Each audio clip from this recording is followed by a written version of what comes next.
You know that moment when your cat decides, completely on its own terms, to curl up next to you after acting like you don't exist all day? And suddenly everything inside you softens. Your breathing slows, your muscles soften, stress levels drop a little without you trying. For the first time all day, you actually feel calm. If that feeling is familiar, you're gonna feel very understood right now. Let me ask you this. When your cat knocks your coffee off the counter, looks straight at you, and shows zero regret, do you get angry or do you kind of respect the confidence? If you're the type who laughs instead of fumes, there's a reason for that. Being a cat person isn't just a cute label. It has less to do with quirky personality traits and more to do with how your nervous system handles stimulation.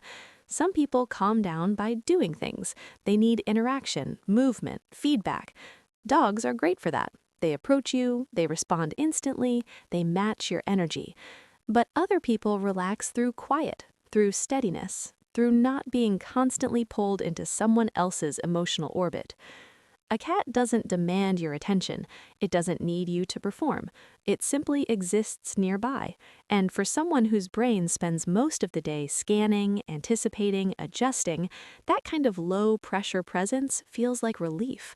When someone says, "I don't like dogs, they're too much," it's usually not about the dog. When someone says dogs are too much, what they're often describing is overstimulation. And when they say they prefer cats because they're calm, what they're really talking about is how their body relaxes around that energy. Cat people aren't choosing distance from connection. They're choosing spaces that let their nervous system slow down, lower its guard, and exist without constantly reacting. Once you see it that way, it starts to click. The connection cat lovers feel isn't just cute or cozy, it feels safe in a way that human relationships don't always feel. With people, there are usually invisible rules. Text back quickly, explain how you feel, match someone's emotional intensity, be reassuring, be expressive enough. Even affection can come with subtle pressure. For someone who's naturally observant, sensitive, or easily overwhelmed, that constant back and forth can be draining. Cats don't play that game. They don't assume access to your time or attention. When they show affection, it's on their terms and without strings attached. They don't expect a conversation. They don't demand eye contact. And when they walk away, they don't need an explanation. That kind of quiet boundary creates something rare, closeness without pressure. Studies on cat-human relationships suggest that cat lovers aren't avoiding intimacy, they're avoiding intensity. They want connection that grows naturally, without urgency, and cats, just by being themselves, model exactly that. With cats, affection isn't automatic, it isn't loud or constant. It grows slowly. You learn to notice the small signals, the slight tail movement, the way their body shifts, the change in their breathing. Over time, you start paying attention in a quieter way. The connection feels built on respect, not control. With a cat, closeness isn't demanded, it's earned. And for anyone who has ever had their boundaries ignored or pushed, that matters more than they might even realize. There's something powerful about affection that requires awareness instead of force. And then there's the purring. Before you even think about why you feel calmer, your body's already responding. A cat's purr happens at low, steady frequencies that your nervous system picks up on almost automatically. Your breathing slows, your muscles soften, stress levels drop a little without you trying. Those repetitive, gentle sounds send a simple message to your brain. Nothing urgent is happening. You don't need to fix anything. You don't need to prepare for anything. You can just be here. For people who spend most of their day managing other people's moods, reading the room, adjusting themselves, that kind of calm is rare. Silence can feel lonely, loudness can feel overwhelming, but the soft vibration of a purr sits somewhere in between. It fills the space without taking over. That's why so many cat lovers describe it not as excitement, but as grounding, not energized, just settled. What you're experiencing is co-regulation, but without a long talk about feelings. It's comfort without effort. No performing, no explaining, just your body slowly recognizing, okay, we're safe. And once your system learns that a certain presence helps it settle, attachment forms naturally. Now, about that cat people are smarter thing. Yes, some research has found that people who prefer cats tend to score slightly higher on certain cognitive tests, but it's not because cats magically increase your IQ, it's more about personality patterns. Traits tend to cluster together. People who lean more introverted often spend more time reading, thinking, creating, or diving into their own ideas. And yes, sometimes that includes contemplating life while a cat sits directly on whatever you're working on. Research from Carroll University, led by Denise Quistello, found that cat lovers often scored higher in openness to experience and certain cognitive abilities.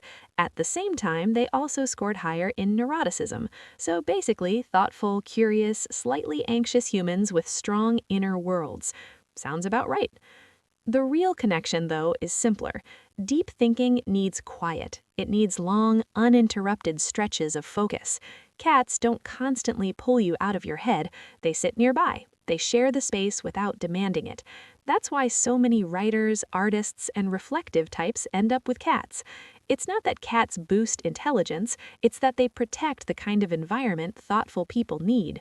Today, being alone is often treated like a problem. Silence gets labeled as loneliness.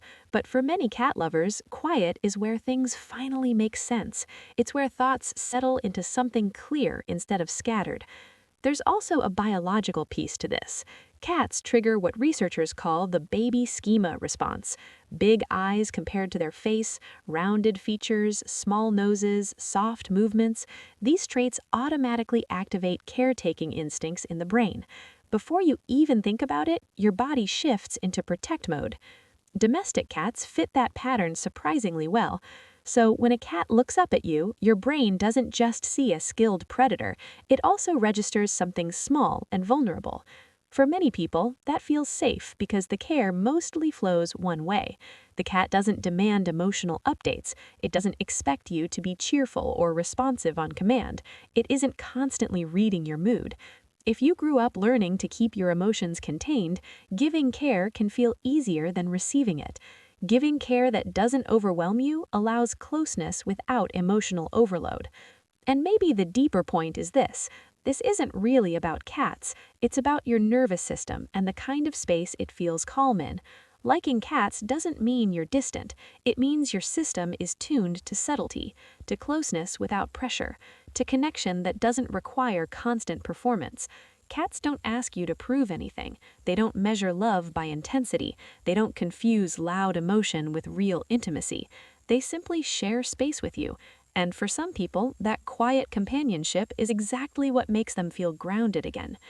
There's something almost rebellious about loving a creature that doesn't desperately need you. In a culture that treats being needed as the highest form of worth, cat lovers have chosen something different. We've chosen a bond based on preference, not dependence. The cat stays because it wants to, not because it has to. So the next time your cat ignores you for half the day and then suddenly expects attention right now, don't take it personally. You're not just someone who owns a pet, you're someone whose nervous system found a rhythm that works.